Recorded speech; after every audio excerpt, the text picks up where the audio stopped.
Harvard Kennedy School said that the average vote share ব্যাপক চাপের মুখে পদত্যাগ করতে বাধ্য হয়েছেন যুক্তরাজ্যের city minister Tulip Siddiq. Sheikh Hasina ঘনিষ্ঠের থেকে ফ্ল্যাট উপহার নেওয়া, রূপপুর পারমাণবিক বিদ্যুৎ কেন্দ্র থেকে অর্থ আত্মসাৎ সহ নানা অভিযোগের মুখে মন্ত্রিত্ব ছাড়তে বাধ্য হন। মূলত টিউলিপ সিদ্দিক ব্রিটেনের ক্ষমতাসীন লেবার মন্ত্রিসভার সদস্য ছিলেন। গত বছর তার দল ক্ষমতায় আসার পর থেকেই তিনি দেশটির economic secretary to the treasury and city minister হিসেবে দায়িত্ব পালন করেছেন।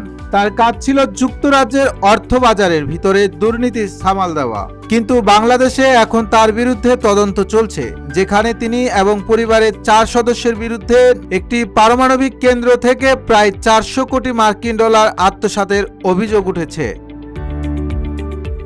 এবার টিউলিপ ইস্যুতে মুখ খুলেছেন বর্তমান বিশ্বের অন্যতম শীর্ষ ধনকুবের এবং বৈদ্যুতিক গাড়ি নির্মাতা প্রতিষ্ঠান টেসলার প্রধান নির্বাহী কর্মকর্তা ও সামাজিক যোগাযোগ মাধ্যম এক্সের মালিক ইলন মাস্ক। স্থানীয় সময় বুধবার সন্ধ্যায় নিজের এক্স অ্যাকাউন্টে দুর্নীতির অভিযোগে আলোচিত টিউলিপ সিদ্দিকের পদত্যাগের বিষয়ে মারিও নাউফালের একটি টুইট বার্তা শেয়ার করে ইলন মাস্ক লিখেছেন, লেবার পার্টির শিশু কল্যাণ মন্ত্রী নিজে একজন দুর্নীতিবাজ। টিউলিপ সিদ্দিক যুক্তরাজ্যের অর্থ মন্ত্রণালয়ের অর্থনীতি বিষয়ক মিনিস্টার ছিলেন। দেশটির আর্থিক খাতে দুর্নীতি বন্ধের দায়িত্ব ছিল তার কাঁধে। গত আগস্টে গণ অভ্যুত্থানে শেখ হাসিনার ক্ষমতাচ্যুত হওয়ার পর তার ও তার পরিবারের বিরুদ্ধে বিপুল অর্থ আত্মসাতের অভিযোগ উঠে।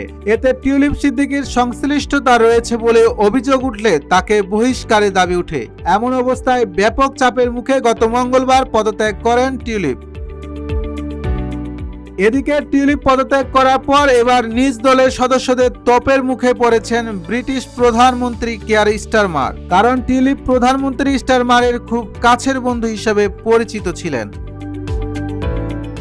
সংবাদ মাধ্যম দ্য গার্ডিয়ানকে এক লেবার এমপি বলেছেন, টিউলিপকে মন্ত্রী বানানোর সিদ্ধান্ত ছিল আত্মঘাতী গোল। সবাই জানতো বাংলাদেশের রাজনৈতিক ব্যক্তিবর্গের সাথে তার সম্পর্ক ছিল, যাদের অনেক ক্ষমতা ও অর্থ আছে। তাকে এই দায়িত্ব দিয়ে এত সব কিছু করার বিষয়টি কি ভালো ছিল?